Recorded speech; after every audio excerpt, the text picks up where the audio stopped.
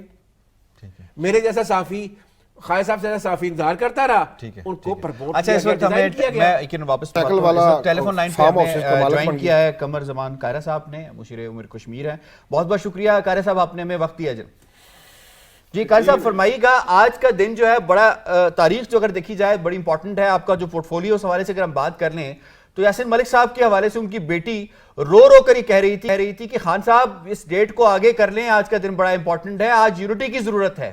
آج وہ کشمیری پاکستان کی طرف دیکھ رہے ہیں کہ پاکستان کیسے رسپونڈ کرے گا سپورٹ میں کشمیریوں کے حوالے سے. یاسین ملک صاحب کے حوالے سے کچھ دیر بعد فیصلہ آنا ہے. How do you see this situation کہ آپ کی جو ایجنڈا ہے وہ کشمیریوں کے حوالے سے بھی, قوم کے حوالے سے بھی اتنا اوپر آ جائے کہ آپ سب کچھ بھول جائیں؟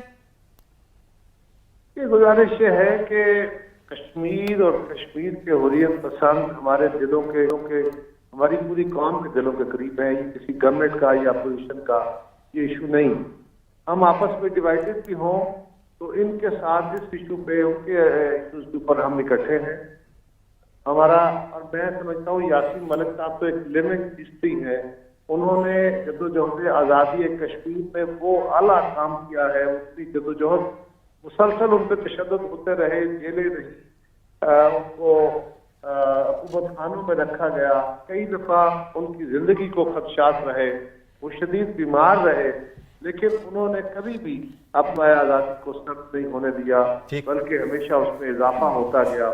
ابھی وہ بہت سارے الزامات کا ماضی میں بھی سامنے کرتے رہے جو جھوٹ پر مبنی تھے. آج بھی بنیادی طور پہ ان کا گناہ جو گنا جاتا ہے وہ یہ ہے کہ وہ آزادی کشمیر کے لیے لڑتے سیاسی طور کی لڑائی پولیٹیکل, اور اپنی قوم کی نمائندگی کرتے ہوئے ان کو بہتر رہنمائی دیتے ہوئے یاسین ملک صاحب نے بڑی جرت کے ساتھ اس پوری موومنٹ کو چلایا ہے, چلا رہے ہیں.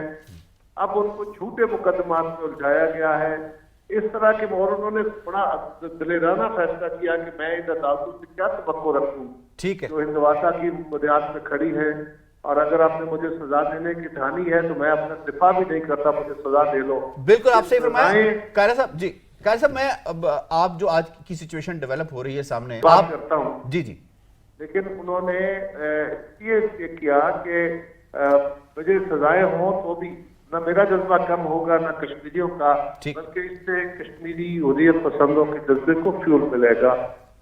جہاں تک تعلق آپ کے سوال کا ہے کہ آج کے دن کو یقیناً بہت بہتر ہوتا کہ اگر خان صاحب یہ درخواست مان لیتے. ویسے بھی ہم تو ان سے کہہ رہے تھے کہ آپ نے جلسہ کرنا ہے, احتجاج کرنا ہے, پیسفل طریقے سے کرنا ہے تو ضرور کیجیے. اب ان کا مسئلہ یہ ہے, نہ وہ عدالت کی مان رہے ہیں, نہ وہ ہماری مان رہے ہیں, نہ وہ انتظامیہ کی مان رہے ہیں. وہ صرف من موجی ہیں, وہ جو چاہتے ہیں کرنا چاہتے ہیں. اور انہوں نے پہلے ہی پاکستان کے امیج کو, پاکستان کی سیاست کو, پاکستان کے جو ہمارا عمومی مورال ہے اس کو خراب کیا ہے, ایتھکس کو خراب کیا ہے, پالیٹکس کو خراب کیا ہے. اور اس ایشو کے اوپر بھی افسوسناک صورتحال ہے کہ وہ امریکہ گئے, ٹرمپ کے ساتھ انہوں نے ملاقات کی اور واپس آ کے کہا کہ میں ورلڈ کپ جیت آیا ہوں اور اب کشمیر کا مسئلہ حل ہوگا. اور چند دنوں بعد کشمیر کے اوپر یلغار بول دی گئی اور کشمیر کے اوپر ایک بہت بڑا حملہ کر دیا گیا, اس کو ہندوستان کا فارمل حصہ ڈکلیئر کر کے. تو خان صاحب کا کشمیر کے ساتھ جتنا تعلق ہے وہ اپنی جگہ, لیکن میں سمجھتا ہوں زیادہ بہتر ہوتا یہ نہ کرتے. اور اس سارے عمل میں بھی وہ اگر پیسفلی جلسہ کرتے, تصادم کی طرف نہ جاتے تو زیادہ ہے. قاہرہ صاحب یہ فرمائیے گا, جس طرح سے آپ نے ہمیشہ بات کی, حکومت نے ہمیشہ بات کی کہ آپ بات چیت کریں, ڈائلاگ کریں, کیونکہ جو سیاسی قوتیں ہوتی ہیں وہ مسئلے جو بھی ہوتے ہیں وہ ٹیبل پہ حل کرتی ہیں, یہی جمہوریت کا حسن ہوتا ہے. یہ لشکر کشی کر کے کس پہ دباؤ بڑھانا چاہتے ہیں سر؟ یہ پہلی بات تو یہ ہے کہ جو احتجاج ہے نا, بالکل آپ ڈائلاگ کرتے ہیں, آپ پارلیمان کے اندر ڈیبیٹ کرتے ہیں, میڈیا میں ڈیبیٹ کرتے ہیں, جلسے جلوس کرتے ہیں, یہ سارے جمہوریت کا ہوتا ہے. آپ احتجاج بھی کرتے ہیں, آپ پبلک اوپینین ریز کرتے ہوئے حکومتوں پہ دباؤ بھی بڑھاتے ہیں, یہ سارے جمہوری دائرے کے اندر ہے. ہم بھی کرتے رہے. ریسنٹلی ہم نے اس حکومت کو, عمران خان حکومت کو فارغ کیا, ہم نے بالکل پاکستان میں طویل مارچ کیا, بلکہ کامیاب ترین مارچ تھا جو بلاول صاحب نے 27 فروری سے لے کے 7